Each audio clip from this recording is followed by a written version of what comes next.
to the theater as we prepare to share Charles Dickens' timeless story of kindness, empathy, and transformation. We invite you to fully immerse yourselves in the magic of live theater this holiday season. Before our journey through Christmas past, present, and future begins, we have a few brief announcements for your comfort and safety. Please silence your devices to ensure all electronic devices, such as mobile phones, smartwatches, and pagers, are turned off or switched to silent mode. We don't want any humbugs or spectral noises interrupting the Spirit's important work. Safety first. For your safety, please note the nearest emergency exit, which may be behind you. In the unlikely event of an emergency, please follow the illuminated signs and the instructions of our staff. No recordings, please. The use of cameras, video recording devices, and audio recording devices is prohibited during the performance. Refreshments such as food and beverages are not permitted in the auditorium at this time during the performance. A Christmas Carol reminds us all that it is never too late to open our hearts and make the world a better place. We thank you for joining us tonight and encourage you to keep the spirit of Christmas in your heart, always. Now, please sit back, relax, and enjoy the show. God bless us, everyone.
I'm sorry to find you so resolute. We never had a quarrel, you and I, but I came all this way to give you the greetings for this season. So keep my Christmas humor to the last. A Merry Christmas, Uncle. Good afternoon. And a Happy New Year. Good afternoon. And Merry Christmas to you too, Bob. Oh, thank you, sir. Merry Christmas to you. There's another fellow, my clerk. The 15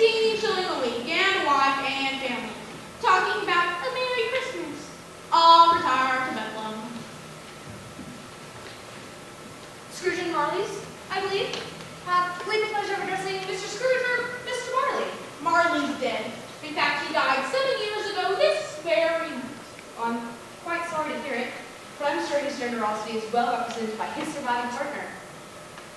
I've discussed this with of years, Mr. Scrooge. His more than usually desirable notion of some site for his before meetings for greatly at this present time. Many thousands are what basic needs, and 200,000 are the common purpose. Are there no prisons? Did they disappear? Oh no, sir, there are still plenty of prisons. And the workhouses for the poor? Still in operation, I assume? Yes, still, I wish I could say they're wrong. And the treadmill and the poor law? Still in full vigor? Yes, very busy. Oh, I was afraid from what you had said that something had stopped them in their useful works. I'm glad to hear it. Given that they scarcely furnish Christian cheer to the multitude, a few of us are trying to raise the funds by the poor in need and drink some means more. We choose this time because it's time above all others when wise kingly felt and abundance rejoices. What shall we pick it out for? Nothing. So you wish to be an honest then? I wish to be left alone. I don't make merry myself for Christmas, and I can't afford to make idle people merry. I'm taxed for the institutions I have mentioned, and those cost enough. Those who are badly off must go there. But many can't go, and many would rather die. Oh well, that are the die, fast they should go ahead and do it, and decrease the surplus population.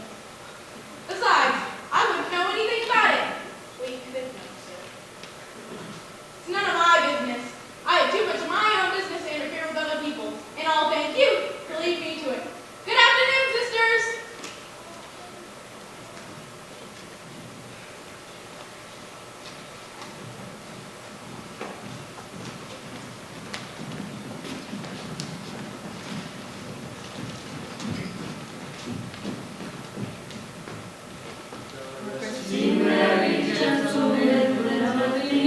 Get away from here, you! I didn't have to be born without toys! You'll want all day tomorrow, I suppose. If it's quite convenient, sir. It's not convenient, and it's not fair. If I was told back half the ground work, you'd think you were being abused, no doubt. And I pay a day's wages, no work. It's only once a year, sir. Poor excuse for picking a man's pocket every 25th of December. But I suppose you must have it. All over the next morning. Oh, yes, sir, I shall. I certainly shall.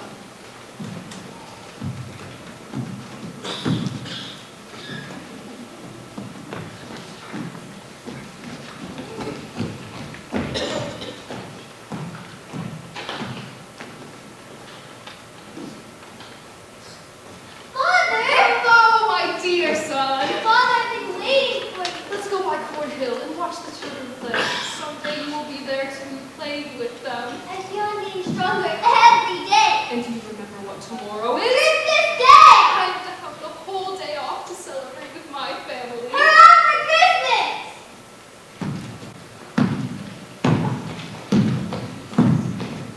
Oh, Scrooge, he was a tight-fisted hand at the grindstone. A squeezing, wrenching, grasping, scraping, clutching, covetous old sinner, to be sure.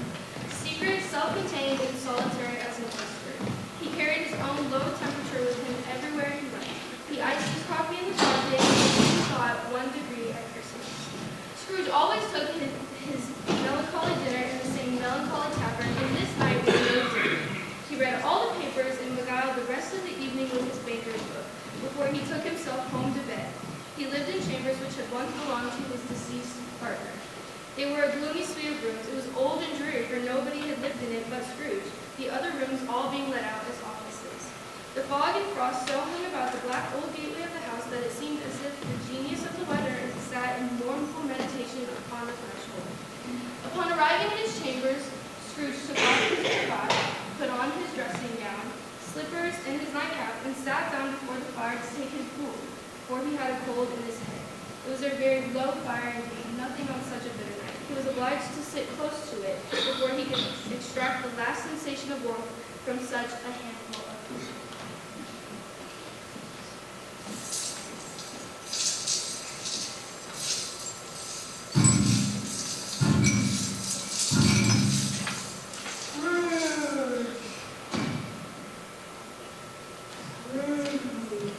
Humbug, I don't believe it. What is this? What do you want with me? Much. Who are you? Ask me who I was. Who were you then? In life, I was your partner, Jacob Marley. I don't believe it. What evidence you have Why do you doubt your senses? Because a little thing affects them. A slight disorder of the stomach makes them cheats. You could be not just a bit of meat, but a lot of mustard, a fragment of an underdone potato. There's more of gravy than a brave about you, whatever you are. Mercy, dreadful operation, why do you trouble me? Hand of the worldly mind, do you believe in me or not? I do, I must, but why have you come to me? It is required of every man that spirit should walk among his fellow men to travel far and wide. And if that spirit does not go forth in life, it is condemned to do so after death. And witness but it cannot share, but might have shared and turned to happiness, so woe is me. You are better, tell me why. I wear the chain I forged in life. I made it link by link, yard by yard, and word of my own free will. Is this pattern strange to you, or do you too know the weight and length that the strong soul can bear yourself? It is as long and heavy as this 7 Christmas Eves ago. It is a ponderous chain. Jacob, old friend, please speak comfort to me. I have none to give. I have little time. I cannot rest. I cannot linger anywhere. My spirit never walks beyond the narrow limits of our money cave. Not to know any Christian spirit working kindly in its little spirit would find this mortal life too short for its vast means of useless. Not to know what no space of regret can make amends for one's life's opportunity misused, yet such was I, oh such was I. You always were a good man of business, Jacob. Business? Humankind was my business. Charity, mercy, forbearance, benevolence were all my business. The dealings of my trade were but a drop of water in the comprehensive ocean of my business. Why did I walk through crowds of my fellow beings with my eyes turned down, to never leave? Raise them to that blessed star which led the wise men to a poor abode. Were there no poor homes to which his life could have conducted me? Hear me, my time is nearly done. I will, Jacob, but don't be hard on me. I'm here to warn you that you have yet a chance of escaping my fate, a chance I procured for you, Ebenezer. Thank ye. You always were a good friend. Thank ye. You'll be visited by 3 spirits. Is that the chance you mentioned? It is. Oh, well, then, I think I'd rather not. Without their bids, you cannot hope to shun the path I tread. Expect the first when the bell tolls 1. Can't they all come at once and get it over with, Jacob? Expect the second to come the next hour, and the third when the last stroke of 3 has ceased to vibrate. Look to see me no more, and for your sake, take care that you remember what has passed between us. Oh, humbug. And so Scrooge lay in bed and thought it over, and could make nothing of it. The more he thought, the more perplexed he was, and the more he endeavored not to think, the more he thought. Marley's spirit bothered him exceedingly. Every time he resolved within himself that it was all a dream, his mind flew back, like a strong spring release, to its first position, and presented the same problem to be worked through all Thursday. Was it a dream then? A quarter past. Half past. A quarter to. The hour itself and nothing else. Ah! Are you the spirit whose coming I was told about? I am.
Little fan, jeez, you girl. I've got to bring you home, dear brother.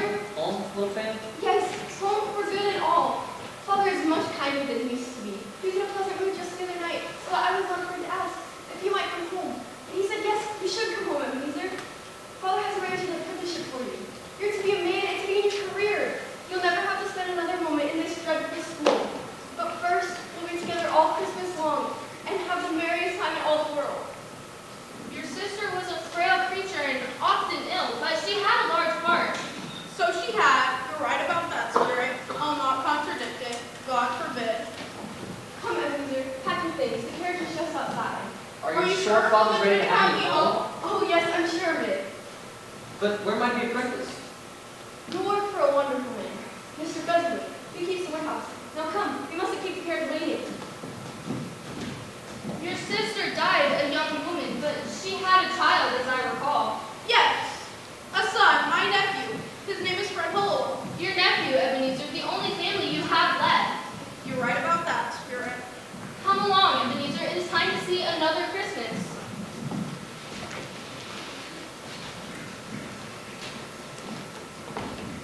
Oh, Merry Christmas, happy holidays. Oh, God. You're there, Ebenezer.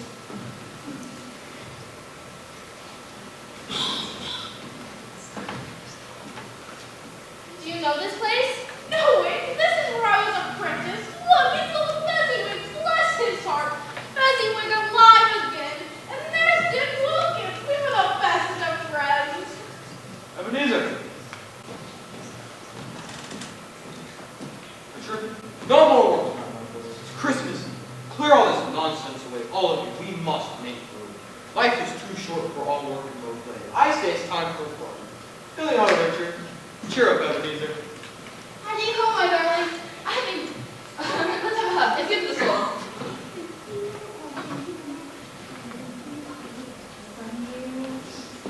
Oh, and you, Richard, and you, Ebenezer. Oh, bless you, boys. I think it's time for a celebration. Everybody, partner up. All right, everybody have a partner. All right, pinky left. Follow after me. 1, 2, 3, 4, 5, 6, 7, 8. 1, 3, 4, 5, 6, 7, 8. 1, 2, 3, 4, 5, 6, 7, 8. 1, 2, 3, 4,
of later years, but he began to wear signs of care and adverse.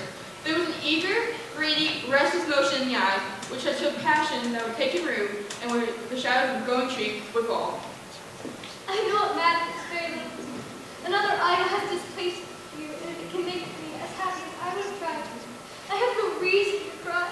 What idol has displaced you? A golden one. Now there is a devil standing for you. All the world speaks so vehemently against poverty, yet it condemns to pursue it, well, just as harshly. You fear the world too much, Ebenezer. All of your other hopes have merged into one hope of eluding the sin of others. I have seen your nobler virtues fall away one by one until nothing is left but one master passion. The pursuit of profit, it consumes you. What then? Even if I've grown wiser and more astute, I don't think my feelings towards you. Oh, Ebenezer, our promise, it's an old one. We made it when we were young and poor, and haven't remained so until we can prove our fortune together by patience and hard work. But you've changed. You're not the same man. Tell me, Ebenezer, if all of this had not happened, would you seek me out and try to win me now? A poor, powerless girl with nothing to bring to a marriage? Just as I thought. You may feel sad now, but I have no doubt you'll dismiss the thought of me very soon. As you're glad to awaken from my bad dreams. Make me happy the life that you've chosen.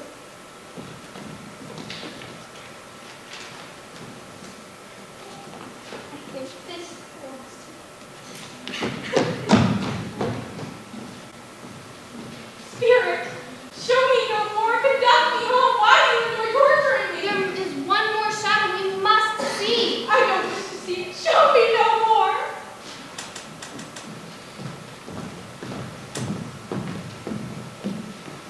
I saw an old friend of yours the other day. Oh, who was it? Take a guess. Why, surely you don't mean that old Ebenezer Scrooge. Very same. I passed his office window. His pardon, Jacob Marley, lies upon the point of death, I hear. And there he sat, old Scrooge, all alone. Quite alone in the world, I do believe. What a miserable wretch. Spirit, take me away from this place. I've told you, these are the shadows of things that have already been. They are what they are. Do not blame me. I don't wish to see this. Take me away from here. Oh, there, Ebenezer, there. There, Ebenezer.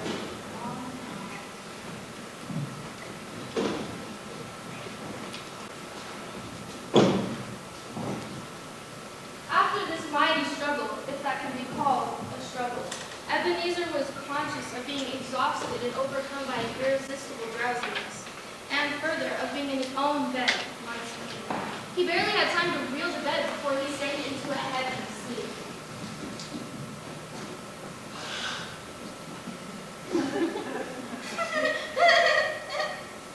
Scrooge, Ebenezer Scrooge. Come to get to know me better, man. I'm just a Christmas present. That seems like a big week before, eh? No, never.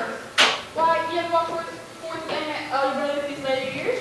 I don't think I have. Have you many brothers, Spirit? More than 1,800. A tremendous family to provide for.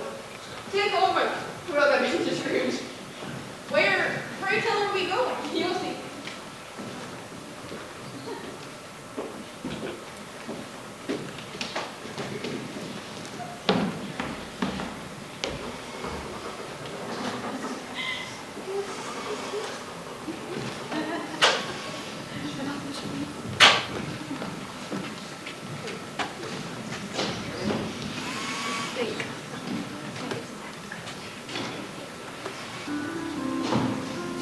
Spirit?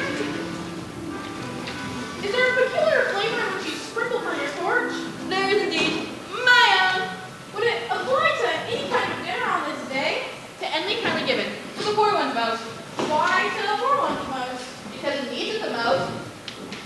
Spirit, why do you, of all the many beings in the world about us, desire to grant these people opportunities of innocent enjoyment? I? Well, you would deprive them of their means of dining every seventh day, often on the only day in which they could be said to dine at all, wouldn't you? Me? You seem to close these places on the seventh day, and it comes to the same thing. I see. Spirit, but it has been done in your name, or at least in that of your family. There is one upon this earth who claimed to know it, and who claimed a deed of passion, pride, ill will, hatred, envy, selfishness, and bigotry in our name, who were as strange to us as though they're kin and kith. Remember that, and change the doing on themselves, not us. Listen about your precious father, and your brother Tennington, and Martha was in this late last year by half an hour. Where are you, Mother? Boy, the how late you are! I had a great deal of work to finish this night with the owners. I had a great deal to feel about. Never mind that, you are home now. Come sit, warm yourself, dear. I will be home any minute. Hide, brother, hide.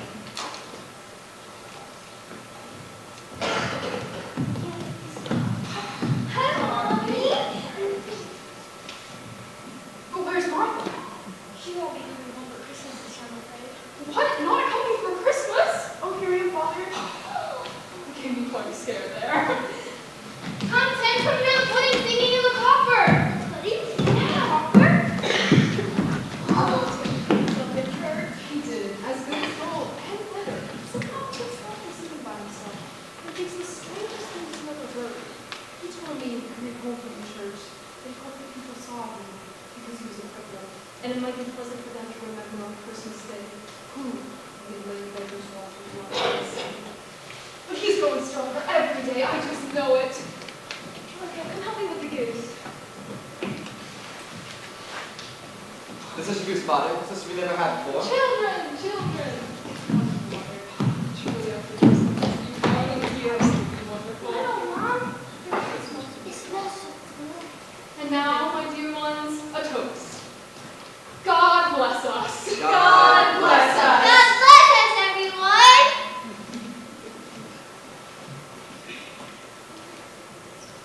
I had no idea Cratchit had a purple son.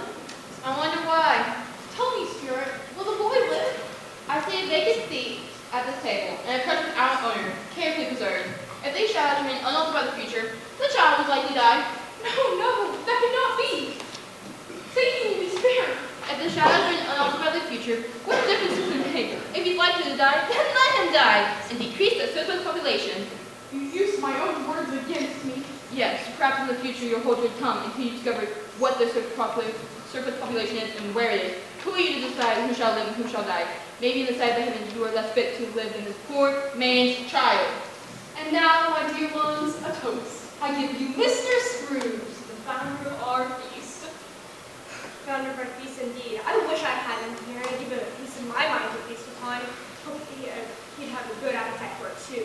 My dear children, Christmas Day. It should be Christmas Day when one would drink the health of such an odious, hard, steamy, unfeeling man as Ebenezer Scrooge. No one knows it better than you, Bob. My dear, have a little charity. Oh, all right. I'll drink his health for the day's sake and for your sake, but not for his. Long life to him, a Merry Christmas and a Happy New Year. I've no doubt he'll be very merry and very happy indeed. To Mr. Scrooge. Mr. Scrooge! I think it's time for a song. A Christmas carol. What shall we sing?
Thank you, folks. We hate to interrupt the magic, but it is now intermission for 10 minutes. Thank you very much. We'll be back in 10 minutes.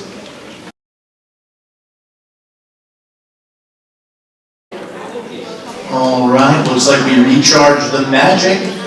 Please find your seats and get ready to enjoy the rest of the show.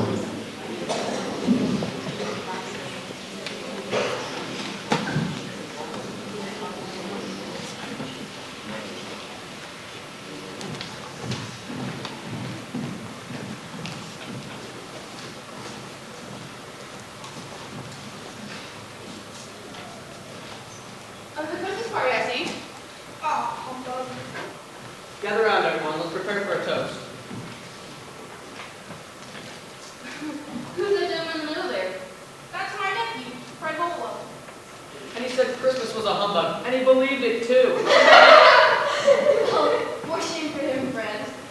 I have nothing to say against him. I'm sure he's very rich, Fred. At least you always told me so. But his will is of no use to him. It's not like he does any good with it. It's not like he makes himself comfortable with it, and I certainly doubt he'd ever consider benefiting us with it. I have no pity for him. Oh, but I have. Who suffers by his ill will himself always? Here he takes into his head to dislike us, and he won't come to dine with us, and he loses a few pleasant moments which could do him no harm. I'm going to give him the same chance every year, whether he likes it or not. I think I made a correct little boy yesterday, if I do say so myself. But he's given us plenty of merriment, and I'm sure we'd be ungrateful enough to enjoy some. So here's to Uncle Scrooge. To Uncle Scrooge! Merry Christmas! I would normally take offense at such tasteless banter and laughter at my expense. However, if you have shown gaiety, I'm inclined to overlook it. That's quite noble of you. Forgive me, Spirit, if I'm not justified in asking, but I see something strange and not belonging to yourself protruding there from your skirts. Is it a foot or a claw?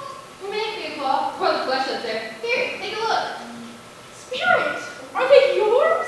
No, they're yours. Do you not recognize them? This boy's one, this girl's arrogance. Wear them both in all their kinds, but beware of this boy most, for on his forehead I see the word written doom across it, unless it's to be erased. I dare you to deny it. I dare you to lend to those who claim otherwise, and see where it takes them. Have they no refuge? No resource? Are there no prisons? Are there no workhouses?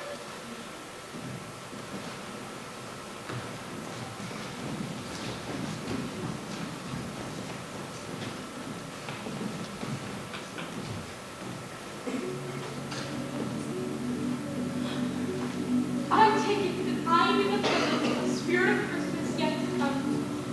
You are about to show me the shadows of things that have not happened, but will happen in the time before us. Is that so, Spirit? Spirit, will you not speak to me? Very well.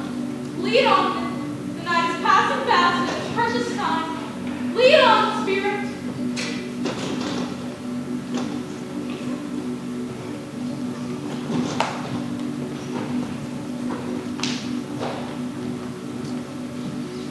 Why?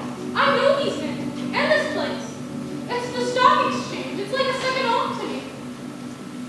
No, I don't know anything about it either way. I only know he's dead. When did he die? Last night, I believe. Why, what was the matter with him? I thought he'd never die. God knows. What has he done with the money? Left it with the company, perhaps. I only know he hasn't left it to me. Well, it's likely to be a cheap funeral. I don't know anybody who would actually go to it. Perhaps we make up a party and volunteer? I don't mind going if lunch is provided, but I must be fed. For all the trouble it's worth. Well, that as well as me either way. I never wear black gloves and I never eat lunch. But I'll off we go if anyone else will. Well, off the business. Goodbye. Goodbye! Have these men no sense of decency or decorum? Spirit, what is this? Why am I seeing this?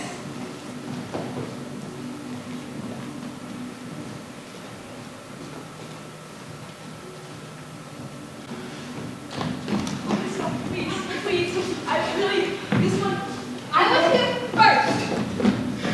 if the witch came after me, and then the Undertaker woman, it's just a joke. All of us meaning it without actually meaning it. Young men are very good. Come in, sir. Don't be shy. We're all people at home. Go back to be sure. Come in. What are the odds? What are the odds, Miss Silver? Every man has a right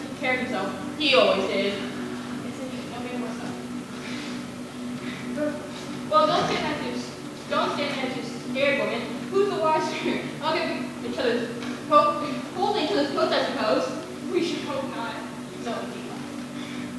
Well, very well then. Who's the loss of a few things? Not dead man, I suppose.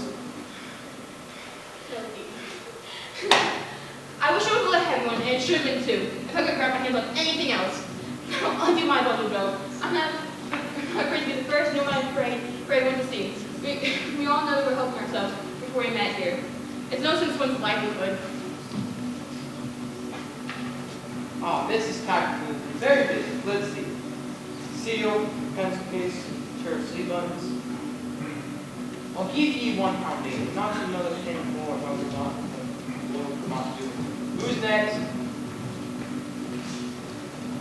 Quite a stash, Mrs. Whitworth. Of course, I get too much. It's a week this month. That's the way I read myself. 3 pounds even, Mrs. Dover. If you ask me for another penny, maybe I'll question. I'll repent to being so liberal and not long out. Now do my bundle, Joe. I was first.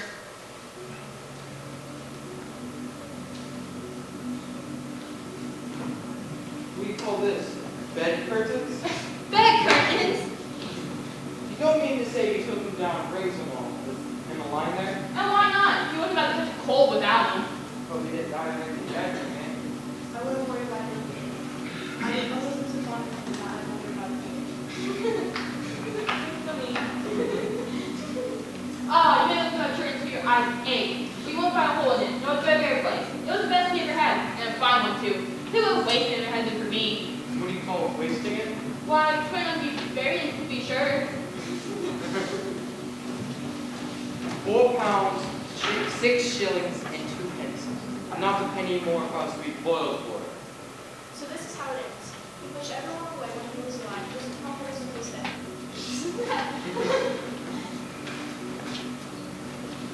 Spirit, this is a fearful place. Surely there can be no reason for you to bring me to this God-forsaken part of the city, except that the case of this unhappy man might be my own. Yes, the items they have stolen are similar to mine, I see the point. But surely there's someone who feels some emotion caused by this man's death. Show that person to me, I beg you!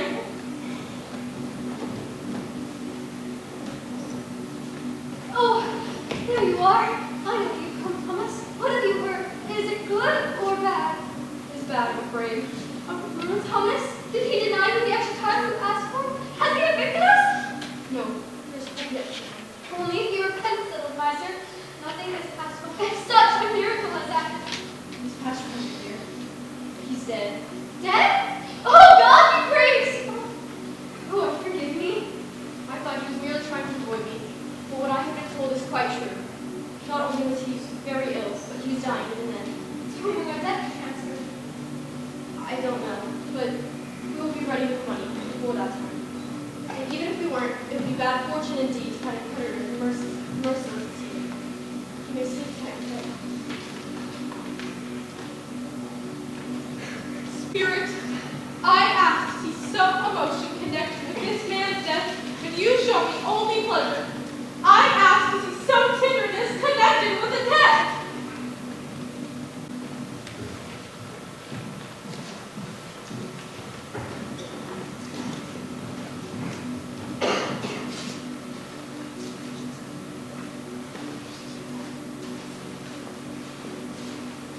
And he took a child, and he set them in the midst of them. And he said to them, whenever you welcome a little child, you also welcome me.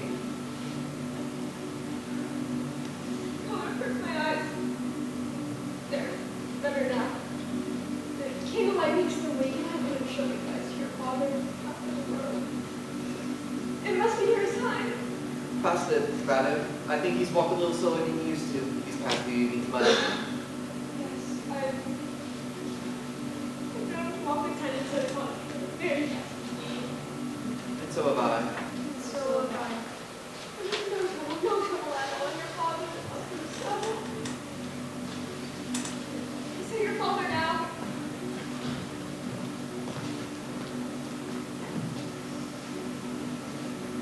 I went by there today. That's why I waited. I wish I could have been there. It would have done me good to see how great it is. But you'll see it all. I promise him I'll walk there every Sunday to visit him, you see.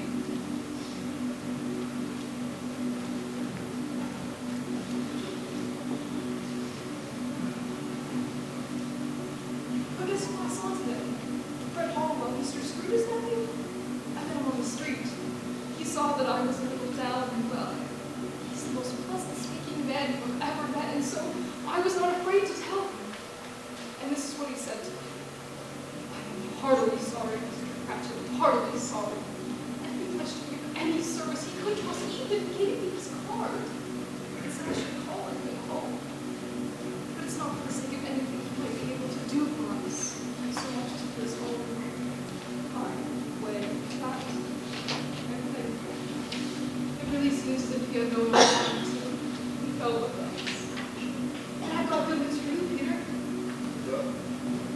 What is it, Father? Mr. Oliver told me he's been able to secure an apprenticeship for you. You'll begin at 8 shillings a week starting Tuesday next. 8 shillings a week. So you mean together has been done. That will happen soon enough. But however, or whenever we're praying for one another, I'm sure none of us will ever forget poor Tiny Tim. Shall we? Never. Never. I know as well, my dearest, the who will remember how patient and mild he was. He's a little child. He shall not pour among himself and forget our little. Never.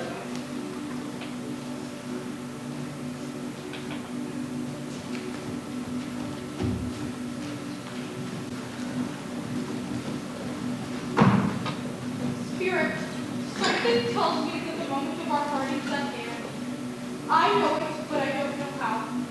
Tell me, the man who was spoken of, the one who died, tell me who he was. Before I draw nearer to that stone at which you point, answer me one question. Are these the shadows of things that will be? Or are these the shadows of things that may be only? The course of a man's life, if preserved in, may determine certain ends. I accept it. But if he departs from those courses, the ends must change. Say it is so with what you show me. No, no! Am I that man? Am I the one who died and no one mourned? Say it isn't so, Spirit. Say it isn't so. Spirit, hear me! I'm not the man I was. I'm not the man I must have been, but for your intervention. I will honor purpose in my heart and try to keep it through all the year. I'll remember the lessons of the past. I'll live in the present. I'll live toward the future. The spirits of all three will strive within me. I'll not shut out the lessons they teach. I'll tell me I may sponge away the writing on this stone. Spirit, please, Spirit. Spirit, hear me! Spirit! Please, Spirit! Spirit! Oh, Spirit! Oh, Spirit, please! Spirit, hear me! Spirit! Oh! Spirit! Spirit, hear me! Oh! Spirit! Spirit! Spirit, please! Spirit, must you do this to me? Please, Spirit! Spirit, please! I need you to come back! Please, Spirit! Please, Spirit! Merry Christmas, Spirit, we wish you a Merry Christmas, we wish you a Merry Christmas, what day and is a it? Happy New Year. It's morning, but what day? Tidings we bring to you and your kid. They're here! They're not coming down! They're here! I am here! I feel light as a feather! I'm happy as an angel! I'm merry like a schoolboy! Hello! You boy! What day is it? Wait! Don't be afraid, my boy! What day is it? What day is it? Yes, my boy! What day is it? Why, it's Christmas Day. Are you quite sure, my fine fellow? I should say. Why, then the spirits have done it all in one night! My boys, they can do anything they like! Hello? Do you know the poulterers in the next street from one at the corner? I hope so. Why then, do you know if they sold the price turkey that's hanging up there? Well, the one as big as me? Yes, my buck, the one as big as you. Why then, you must go and buy it now. Yes, go and buy it now. Please, help! I really do mean it. Please, go and buy it now. Come back with the man and I'll give you a shilling. Come back with him in less than 5 minutes, I'll give you half a crown. Why? I'll send it to Bob Prentice and he won't know who's in it. I won't tell him. It's half the size of Tiny Tim. Oh, Tiny Tim. Tiny Tim will live on my sword. Tiny Tim will live.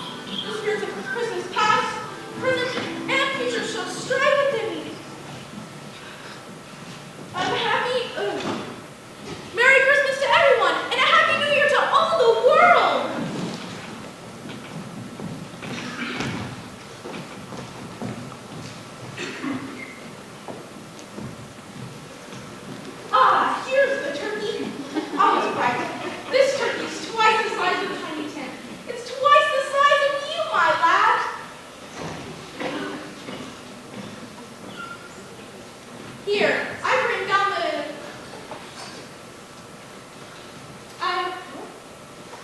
Here, I've written down the directions. And here's the money for the turkey. Thank you, sir. And here's the money for the delivery. Thank you, sir. And here's a tip for you, my sir. Thank you, sir. And here's half a crown for you, my boy. Well deserved. Yes, well deserved. And a very Merry Christmas. Merry Christmas.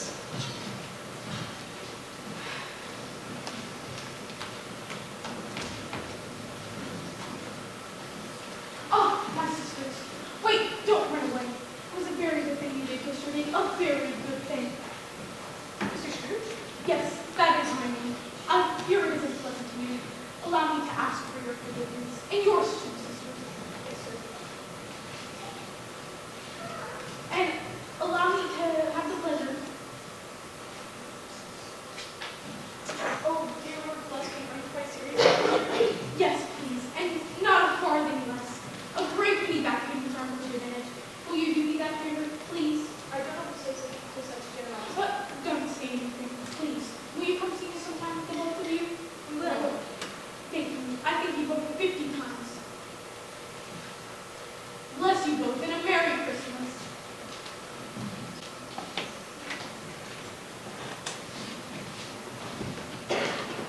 Would you believe it that if I told you Scrooge was at church that day? Well, he did. And walked about the streets and watched the people running to and fro and patted children on the head as they passed, and questioned beggars and looked down into the kitchens of houses and up to the windows and found that everything could yield him pleasure. He had never dreamed that any walk, that anything at all could give him such happiness. In the afternoon, he turned his steps towards his nephew's house.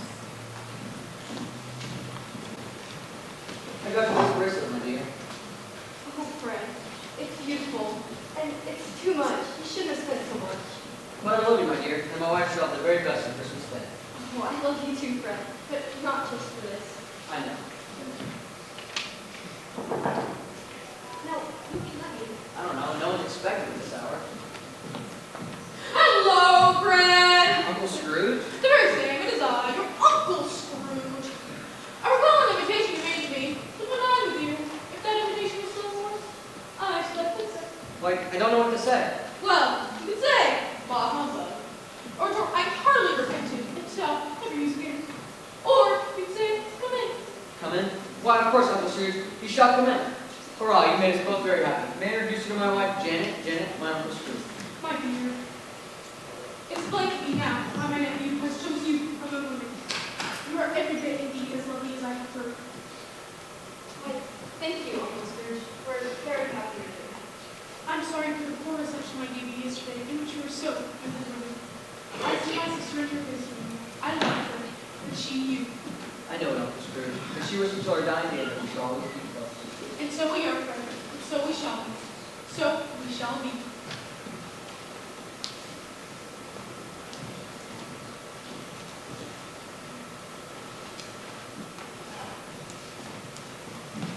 Scrooge spent the rest of his day with his nephew. His heart now brimming with love, he started to make his way towards the Cratchit home, where he sees in the window the prized turkey he bought, and realizing it was actually the size, twice the size, of Tiny Tim.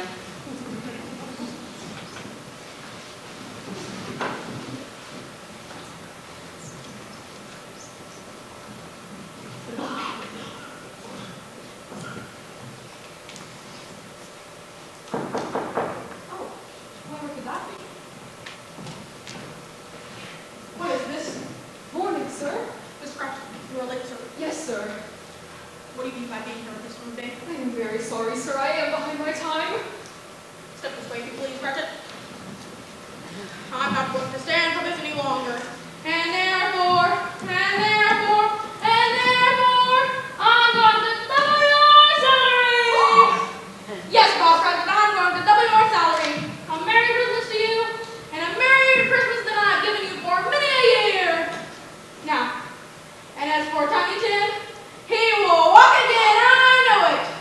Now, you need to say anything about Cratchit. Come with me, and we will discuss the particulars of our bowl of smoking bishop before so much is done on the ride. Scrooge was better than his words. He did it all, and infinitely more. And to Tyington, who did not die, he was a second father. He became as good as a friend, as good as a master, and as good as a man, as good as the old city knew. And ever afterwards, it was always said, Ebenezer Scrooge, that he knew how to keep Christmas and keep it well. If any man alive possessed the knowledge. May that truly be said of us and all of us, and so as Tyington observed, God